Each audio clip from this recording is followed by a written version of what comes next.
Sean Great stalked northern Ohio between 2006 and 2016, slaughtering women after assaulting them. He's now on death row awaiting execution, thanks to one would-be victim's bravery. The following 911 call you're about to hear is of that would-be victim and is possibly one of the most tense 911 calls you'll ever hear. On September 13th, 2016, Ashland police received a phone call from an unknown woman who police referred to as Jane Doe, who whispered that she had been kidnapped and was tied up mere feet away from her sleeping abductor. She tried to describe the man who was holding her captive and the house she was in. The best she could manage was that it was next to the 4th Street laundromat.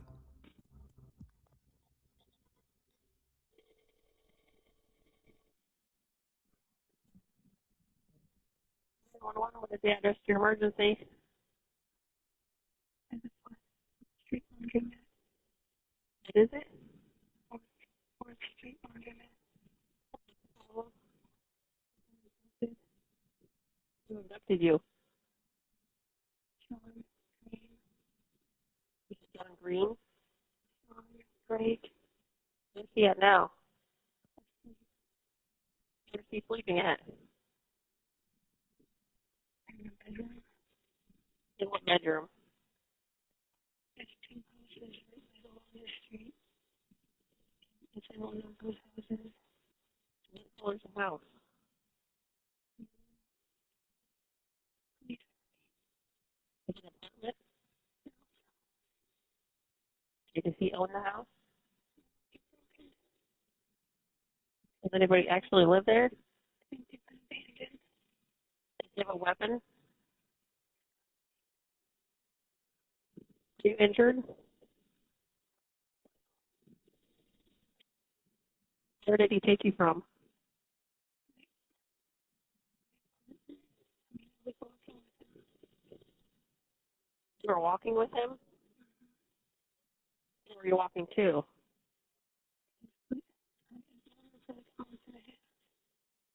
Is there any way you can get out of the building? Taking him. Is there a bathroom in the house? The bedroom is closed and he made it so it would make noise.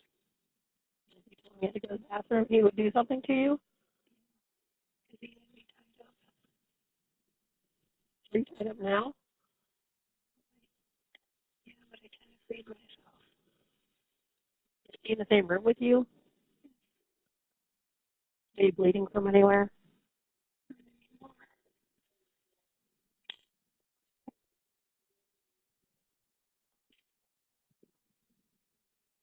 Just set the phone down.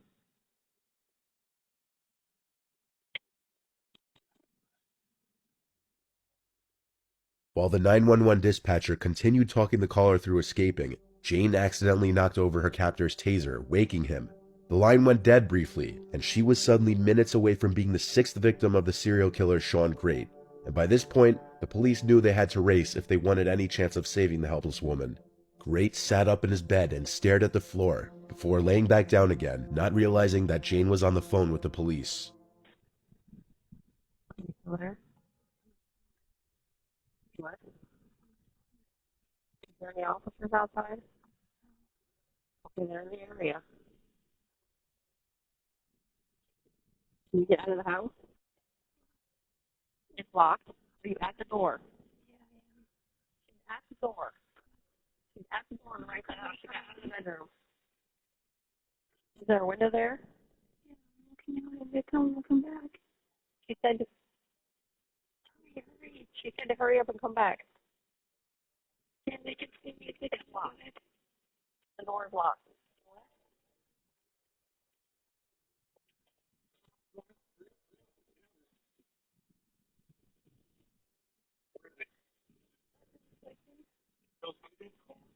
Okay, they have her. You want on that armed? Yeah.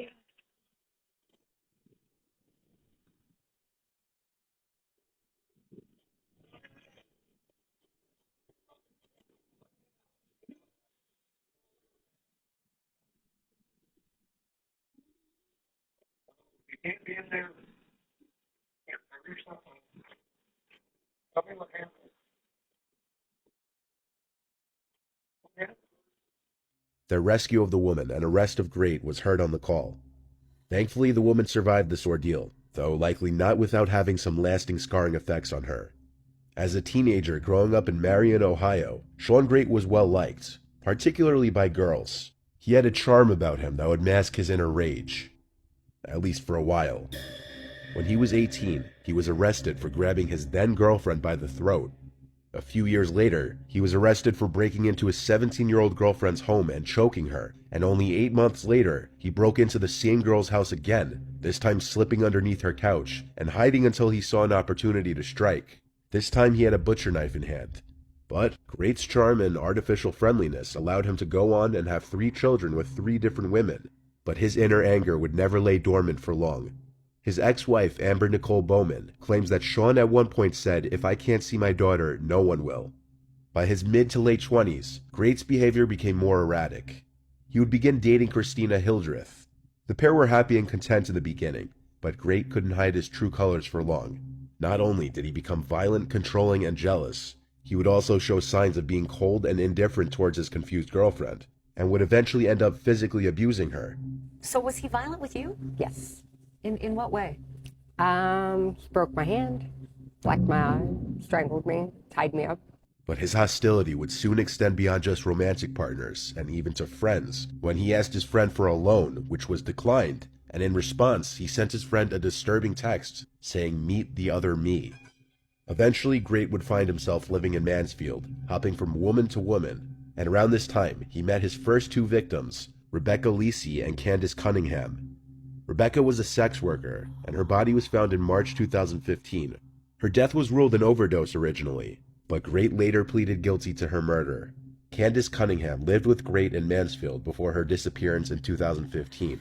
Police couldn't find her until the day of Great's arrest, when he led police to her body, which was lying behind a burned-down house in Richland County on the day of his arrest. Great managed to somehow become even more barbaric towards his next and final victim, Jane, who you heard in the phone call just before. Jane met Sean Great around her apartment complex, and he eventually gained her trust. That was when he exposed her to his true self. He trapped her in an abandoned house and forced her to endure days of torture and other unspeakable things while she was tied up. Great barely slept on the first night of his victim's capture, giving her no chance of escape. However, after another day of torture, Great eventually passed out. His phone was right next to him going off, but he was seemingly in a very deep sleep. So Jane took this opportunity as her likely last chance to escape alive, and she reached over his sleeping body as stealthily as she could to pick up the phone and dialed 911 while still partially bound. And that was the start of the 911 call. When police arrived at the property, they were met with more bodies than they'd expected. Great had been mercilessly killing the women who were unfortunate enough to trust him, and some of them were decomposing in the house he was squatting in. The 911 operator received a lot of hate and ridicule over her loud voice and constant seemingly unnecessary questions during the call, as many people believe she could have very easily led to Great being awoken, either by the sound of her voice or because of all the questions she was making Jane answer. Thankfully, things went the way they did, and this 911 call was a very fortunate story, as it got a monster off the streets who no doubt wouldn't have stopped doing what he was doing.